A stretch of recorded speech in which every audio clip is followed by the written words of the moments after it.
Everybody, Edo here, and I am excited because I have Fabio Del Rio here on the line. Say hello, sir. Nice. Hello, sir. Hello, sir. And he is the first phone Skype Q&A, so he might jostle around a little bit, but that makes it extra special.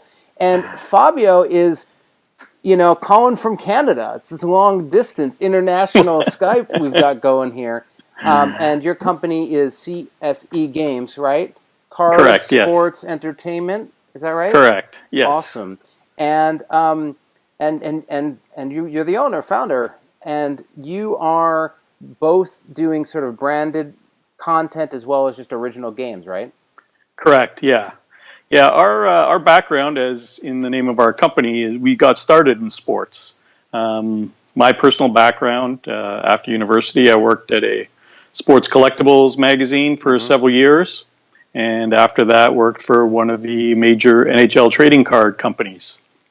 And with my experience and time in that hobby, we decided to start a company. And it was based around a series of games, sports-related games that used simple but inventive kind of playing card mechanics to create these light sports simulation games. The first of which is called NHL Icebreaker, and it's basically, like I said, a light simulation hockey game that uses classic playing card mechanics like poker, like hearts, and it's kind of a hand management game where you're essentially playing a game of hockey. And we built a similar game on football, American football, not Canadian football and not European football, as Eduardo and Fabio have a conversation here. We should probably clarify that. Nothing wrong with international. No, folk. it's massive, absolutely. But so this just for people listening, how old is the company? How long of a period are we talking about?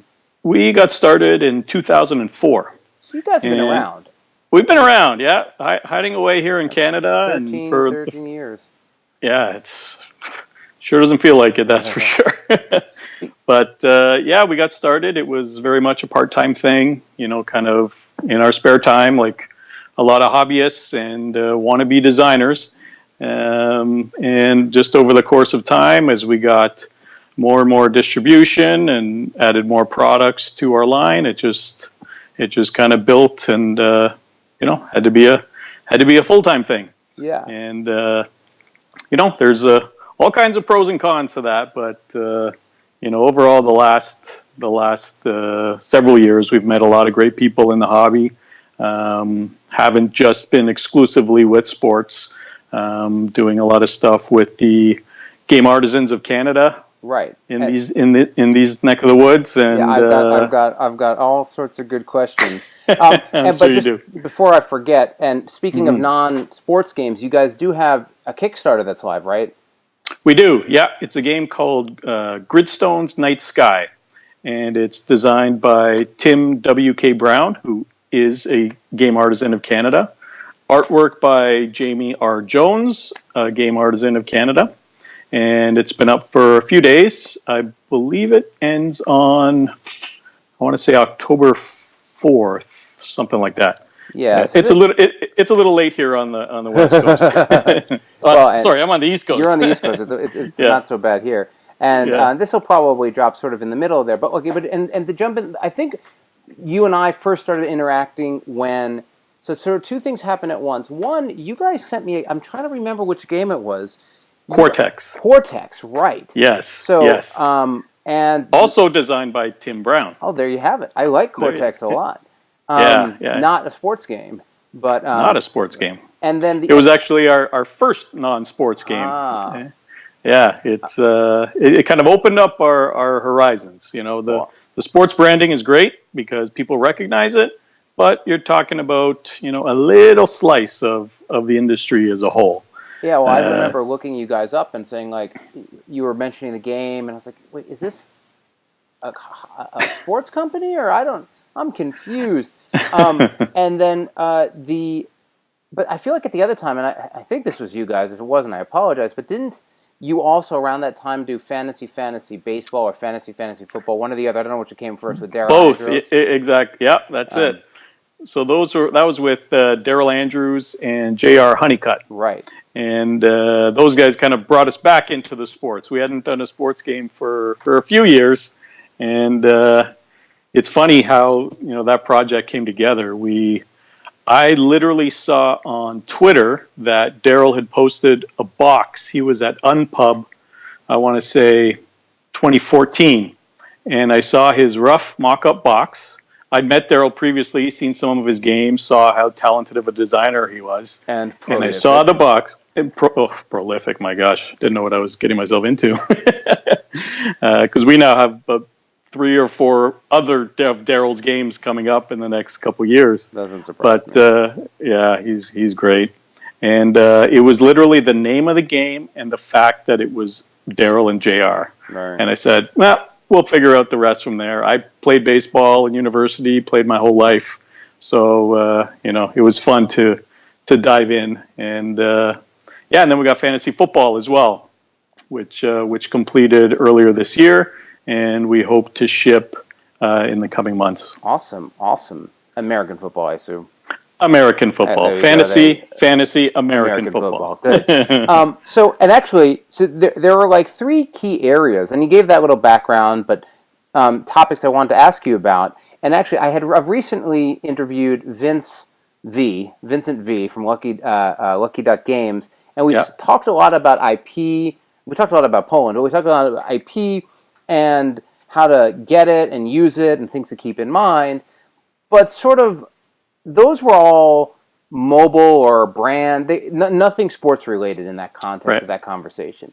And so one of the topics I wanted to ask you about was, what's it like to do sports IP? What do you have to keep in mind? How is it different? For more and more early entry, mid indie game publishers are looking to sort of do these IP plays, and what should they think about when they're thinking about, I want to do something with sports?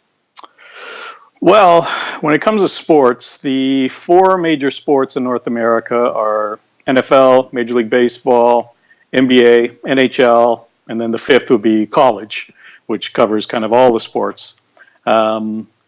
Big thing to consider is you don't want to jump in too early. You don't want to have a product that's not quite ready yet, because once you sign a licensing deal with one of these organizations, you're on the clock to pay the royalties.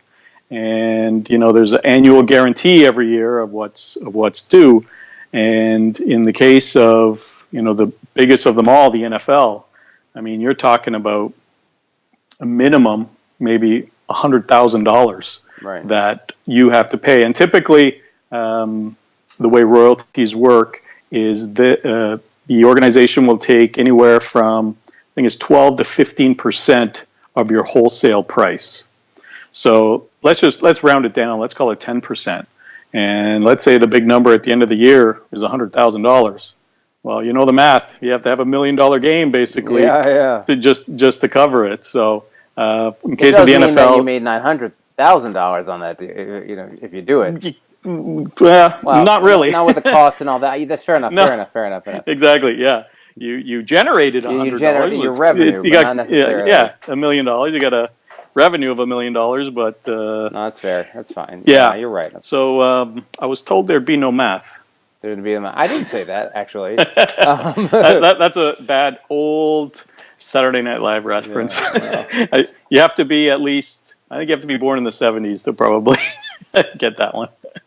And actually, that was something Vincent mentioned. He said a similar percent range, but also this idea that you don't want to get the license and then figure out the game, right? You want to have the game, and then you want to because they're trying to get you to owe them money and pay out and ship as quickly as possible, right? Exactly. Basically, it's in most cases it's quarterly when you owe your payments, but in some cases it could be monthly. And so you got to be ready. And so, unlike perhaps, when you're dealing with a video game brand or some IP, which are not necessarily timeless, but they're not annual sports, how does when you license and you're looking at the NHL, are you like licensing the 2016 NHL? Is it or 2017? Does it keep going forward? Like, what is when Yeah. when you're thinking about sports licensing? What are you typically going to get? So there's two ways you can go about it. So in the case of the NHL, if you have just an NHL license, you're entitled to use all the logos, all the names, and the markings of the team, and as well as the league, like the Stanley Cup and the Sure. Shield and all that. But there's another side of it where you can also acquire the rights to the players, and that's an additional license and an additional royalty. So, for instance, in the case of trading cards, or recently Cryptozoic, they had an NHL deck builder it was NHL and NHL players licensed. So you're talking about almost doubling the royalties.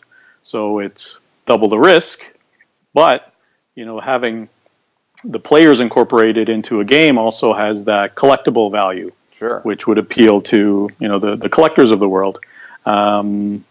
So that's typically how it works. Your stuff had. I'm actually not as familiar with your non-game stuff, the non-traditional game stuff, your licensed stuff.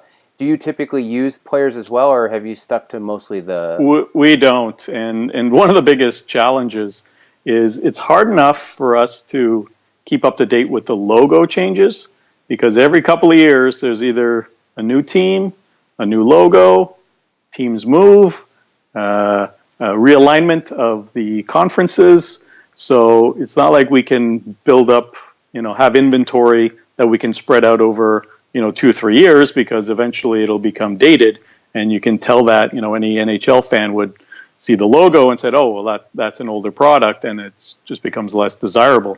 But with the players, it's even worse, because if they're traded, Sure. or it could be anything as simple as like equipment change. Like, collectors pick up on these sort of things, and they can kind of tell, oh, that's an old photo, or it's an older product, and it just becomes a little less desirable that way. So it's, again, one of those challenges to, you got to really manage your inventory carefully. And with these sports IP,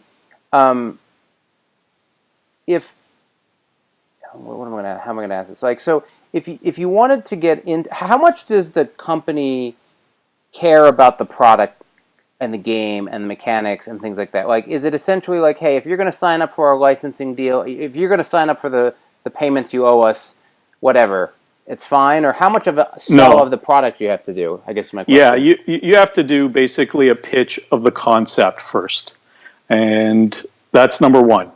Does it fit in? And they may have other companies in the gaming category, and they want to make sure that if you're bringing a new game to the table, it's not close or closely related to another game that's on the market. So that's the initial, and then there's the formal approval process, which is them literally checking off all the files, making sure that there's a TM and a registered trademark in the right spot, and all the little details regarding the logos and usage of the logos, and what background images you can use in behind certain logos. And though presumably they have style guides at their level. Exactly. Yes, they do. Yeah. And that helps a lot. Yeah, and so one of the things that Vince talked about was some of the challenges of sort of talking to brand holders and IP holders and having to have a network and a connection. Would you say in the sports world it's easier to sort of do that pitch, or do you still need to be networked into the guy to bring you in? And is there a layman's, not layman's not the word, is there like an everyday Joe entry point into this, or is it really like, no, you got to call a friend of a friend of a friend to get in the door? Well, the thing is, yeah, if you're going into it with, you're just a person with a product, and you get a meeting with one of the licensors, it's a much tougher sell, because they don't know about you. They don't really know your history. They don't know how well you know the business. And these are questions that'll come up in the initial meeting. And with that, they may actually have a higher minimum to kind of mitigate their risk. For that. Yeah. Exactly. And in our case, I had very strong background in the NHL circles. Right. When I was at the Collectibles magazine, we were invited by the NHL to special events to report on products and so on. When I was with the trading card manufacturer, those are like the darlings of the licensing world. They generate some of the most dollars after, video games, jerseys, and hats. Right. And nostalgia, right? I mean, they really fit into the exactly. the Yeah, game. and that's what really makes sports licensing go is the apparel, pennants, hats, T-shirts, jerseys. That's really what makes things go. And it's a little bit of a tougher pitch. Pitching a game, you have to teach people how it plays, Sure. how they're going to sell it. Doing team-specific versions, sure, it may help you with that team, but another thing I've constantly talk about, which is so unique to sports, is the performance of the team on the ice or on the field will dramatically impact your sales. Sure. Yeah, I mean, it's absolutely the case. And so, again, inventory is it's a very big deal. Managing your inventory and getting lucky. In sports, they're picking the right team. They have these hot markets. That's a big buzzword in sports licensing. Hot markets. Who's going to the playoffs? Chicago Cubs last year. If you're a company that can turn around pennants, T-shirts, banners, in your warehouse overnight, that's great. You're gonna do well when they go through a playoff run. But when you have long lead time items like games, you really just got to get lucky. And in our case, for NHL stuff, we did multi-team. So every product we did included every team right. In the NHL. So that kind of balanced out. Can you be sneaky and update box covers and Sure. Yep. Absolutely you can. Yep. So you mentioned you've been around for about 14 years, but just for people who aren't as familiar with your company, how big are you? Is it you? Do you have a crew? What's your company size? Yeah, no, we're a small size. There's just the two of us, me and my brother. We kind of run the show here, and we basically outsource most of our stuff. We outsource our warehousing, design, our distribution. We use distributors in Canada and the U.S. So you're just a bunch of two guys been doing this for 14 years, making a living. But you're both employees, or you have other jobs too. You're full time. No, I'm full time, and my brother is part time. Oh, so it's like a person and a half. Person and a half, exactly. Yeah. Well, I think it's important to understand, right? Even when you're looking at companies that are doing different things, that especially in the board game space, few of them are really heavily staffed. Many companies that you might think are big, it's like, no, it's just me and one other person, or it's like 3 people, a lot of contractors. Totally. Yeah, and the big deal is, in this business, inventory is a big deal. Like I've mentioned several times, it's but salaries, man, they got to come every week. Well, actually, sorry, go ahead. No, I was just going to say it becomes a real tricky thing because we've kept ourselves as lean and mean as possible because we don't want to be motivated to make bad decisions. Sure. Because salaries come due, right? And in this day and age, there's just so much you can do on the internet, meetings and Skype like this. It makes a heck of a difference, and combining the expenses of trade shows and so on. It's important to stay as lean and mean as possible. So you've brought up, I agree, you've brought up inventory a few times. And one of the things I'm curious about is I've been to Canada. I've been to a number of cities in Canada, but I know zero about Canada. And so it's like I'm pure American, like that place up there, which city's above which city, I don't know. And I apologize. But it's don't apologize. It's all good. Gaming scene. And so one piece of it, and I'm meeting more people from Canada as I've just been part of the gaming scene. But so one question I have on the publisher side, you're talking about inventory. Would you say there's anything different when it comes to distribution and actually moving that inventory? Or are you really dealing with the same Big 5, Big 6 distributors that everyone else is, and it's sort of the same thing? Yeah, well, no, the big difference in Canada is because we are 10% of your population, we have 10% of the business, and you guys have, I don't know how many Toys R Us stores, but we have less than 10% of those. Overall, the retail landscape is just that much smaller. So as a result, if in terms of distribution, basically you stick with one distributor for the whole country. For Canada. Right. Unless they are specific to a channel, like one distributor specifically for the hobby channel, sure, and then another distributor more for mid to mass. And do you have a choice, or is there one distributor and you just can name them and that's the answer? No, there's several. Okay. I would say, there's probably about half a dozen that do good business, and each have different specialties. May I ask who you use? Is that? Yeah, it's interesting. One of the new guy. Actually, I don't know if I should say yet because it's not really official yet. I even asked. Yeah, well, maybe we'll do a follow up a few weeks down the road. You're always open to talking to distributors. Yeah, there you go. So you do that for Canada, and then when it comes to the United States, you just sort of work with the typical ones. That's right. States. Yeah, got it. And generally, would you say your business is biggest in the States, or do you have Europe? I mean, how big? Do the sports translate out of North America much, or? No, not really. And our license is only for North America for the NHL. But yeah, a big part of our, the NHL business, of course, is in Canada. But we do a fair bit as a regional item in the U.S., the Northeast, your Wisconsins, Minnesota.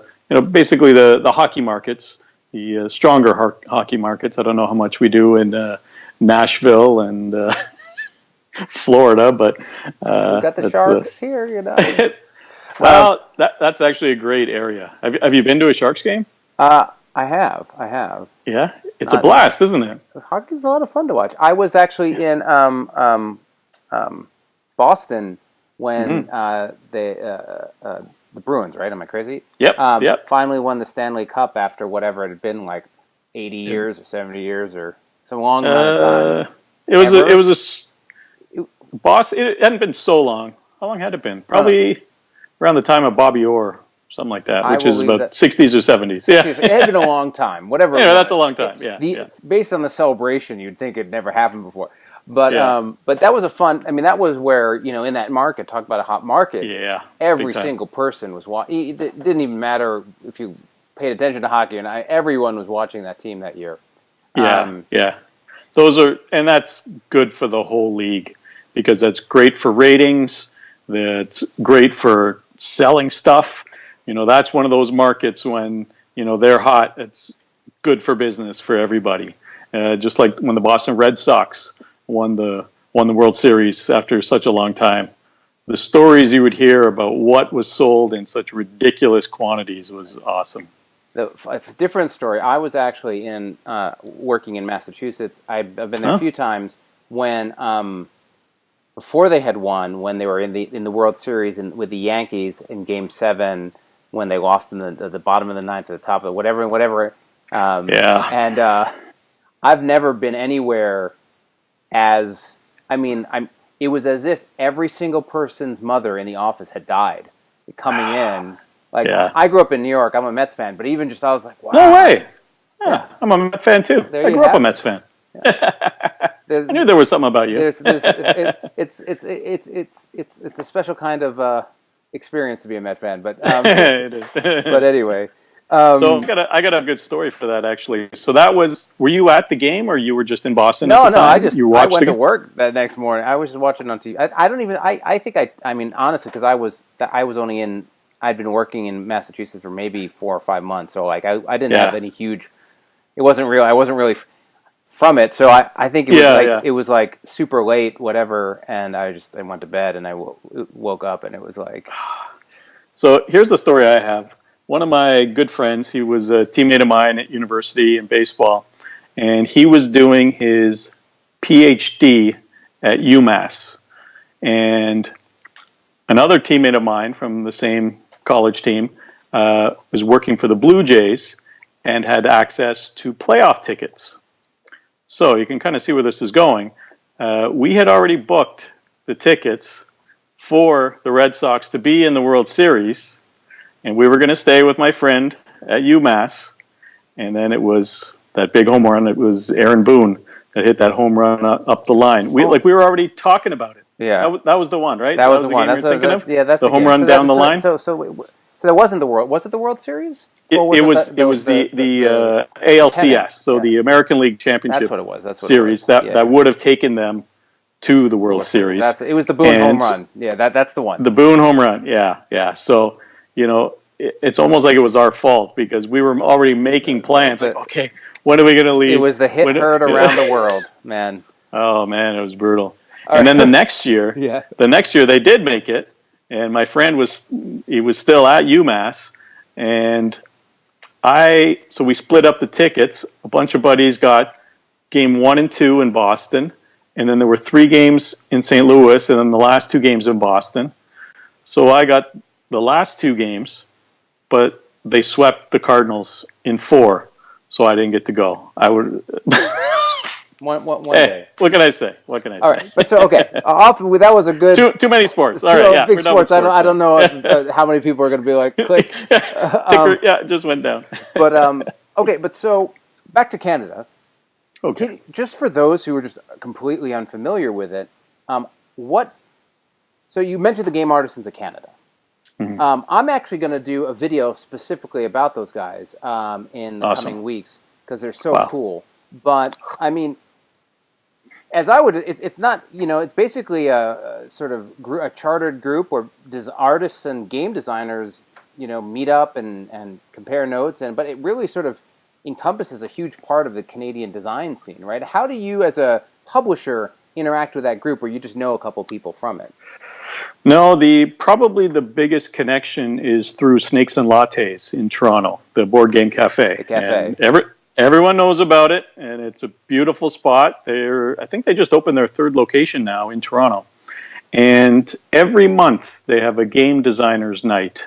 And of the group of game designers that are there every month, probably half of them are Game Artisans of Canada.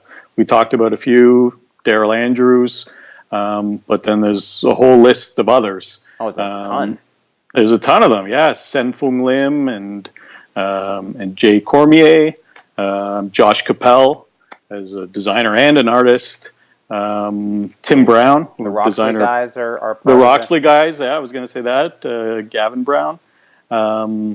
It's an amazing group, and we're lucky to be so close to them, and it's really helped us with our line of games moving forward outside of sports.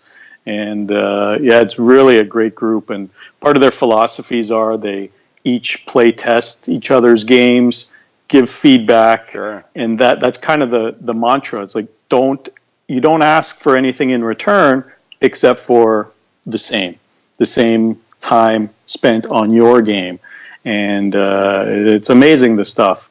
I saw Perlock Holmes, Stephen Sauer. I saw a real early version of it, and to see it now do so well on the shelves is really cool to see. Lanterns. I saw a way early version of Lanterns. It had a different name altogether, Chris Chung. And I don't get to go to a lot of the designer nights as much as I would like to, but those times that I have, I got to see some pretty special stuff. And like I said, we have several projects with a bunch of them moving forward. One with Josh, one with Jay, one with Sen, and a few with Daryl. So wait, how many games are you doing a year at this point? New games, we try to keep it to about 2 to 3. Oh, okay, so you're talking about different years. Yeah, moving forward, exactly. Yeah, we've got we're talking one for this year, 2 more the year after, and 2 more the year after that. And you've done a few on Kickstarter. You sort of, I feel like you did the sort of, you have the one that's live now, or when this video will go and be live. But you tried Indiegogo, I believe, on one of them. That didn't work, right? Or I see, or was it all right? No, it didn't work so well.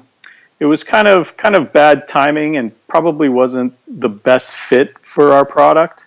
We wanted to give it a shot. We got to know Nate Murray, who is in charge of the games division at Indiegogo. But he was previous the head of IDW. But he wasn't at Indiegogo then, was he? He was. He had just started. Yeah. And we wanted to give it a shot and see how it went. But for us, we'd only done a couple of Kickstarters and didn't really have the backers, the big number of backers that would have kind of seamlessly come over. You have the Dice Tower and you have Watch It Played that have done really nice campaigns on Indiegogo. Watch It Played out of Canada. Absolutely, yeah. He's East Coast, yeah. It's so funny that you talk about East Coast like the East Coast, but you're talking about it in Canada.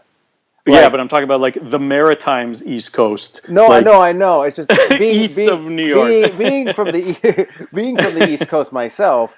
I'm not used to people referring to the East Coast, but meaning a different country. But it's actually you're the first person I've ever heard say it in that way. Yeah.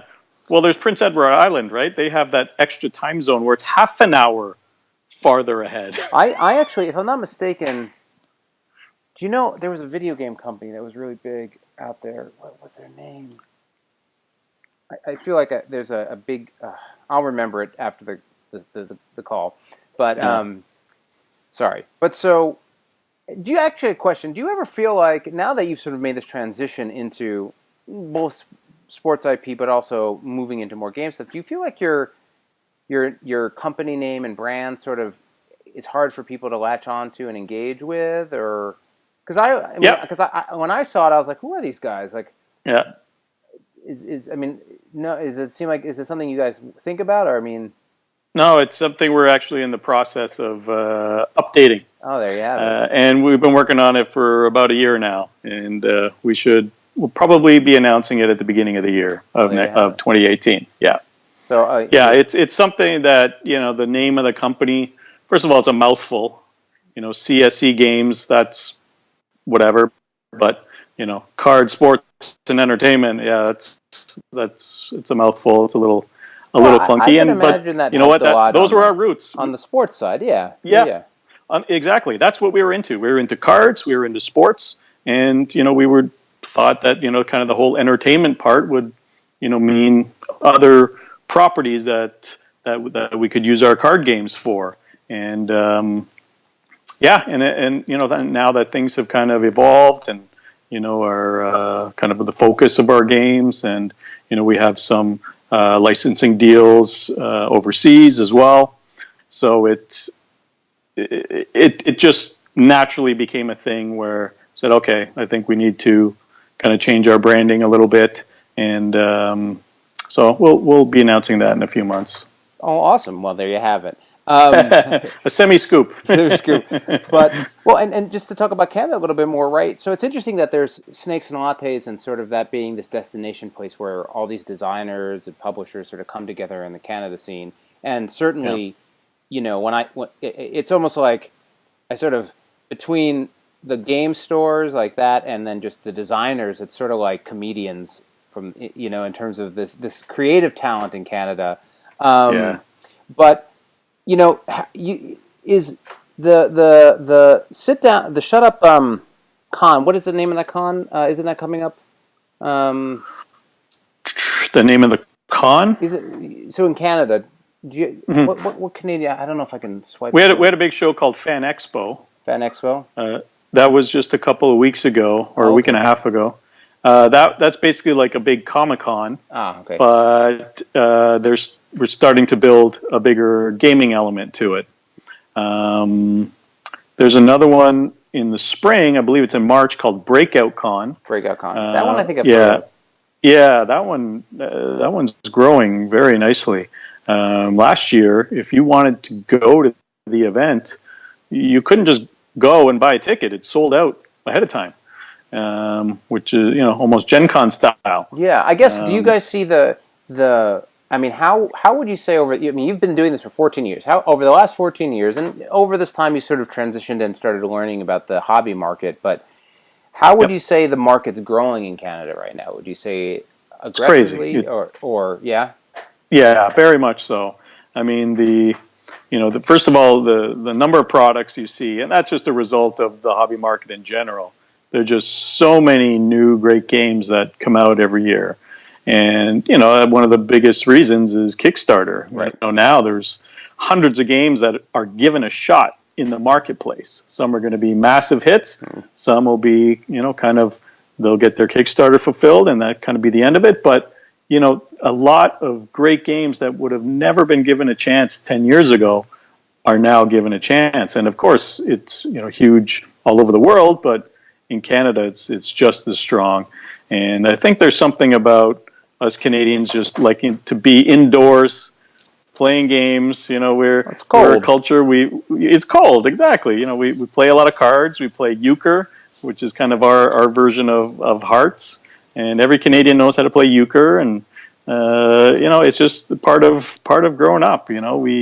Part of Christmas, you get a puzzle, you get a board game, you get play a coat for the week. Yeah, toque. Or a knitted hat. A knitted hat. It's funny. It's for me. Like in this call, I'm like so ignorant to Canada, but earlier in my life, I had the opportunity to actually do quite a bit of traveling, and both on the Western and Eastern hemisphere, Northern, Southern. I've been to most continents, but Cool. wherever they are. But at the time when I was doing all that, I really wasn't into any board game scene, or it was more just traveling or school or different things I was doing, and Nice. more in that sightseeing category. But now that like I've sort of centered into the hobby space a little bit and meeting people, it's like I'm really interested. It's like it'd be neat to do a Canada gaming tour and actually learn and see these places, and whether or France or Germany or whatever, to sort of start getting a feel for these different markets, because you do feel, in the States, the Canadian designers get down here a lot. Like I feel like at almost every con they come in and we hang on. I've gotten to know them, but outside of that group, it's hard. You don't like get a good sense of gamers and players and the people out there. I mean, I have a lot of backers from Canada on my Kickstarters. Yeah. Who and we'll have a little bit of a back and forth, but I don't really, I've never seen their home territory, right? Like in that context. Right. Yeah. Well, the thing is, though, all those game artisans that you find at cons, they're from coast to coast. You got Jay Cormier, who's in Vancouver, and then you got, Rodney from Watch It Played is in the Atlantic. So, I mean, how many, I'll say, kilometers away do they live from each other? That might be like... To Eddie Boxerman, is that his last name? The Karmaka guy? Eddie? I don't think that's his last name. Anyway, he was talking about how he lived like 9 hours north of the North City in Canada, like where it starts turning into water up there.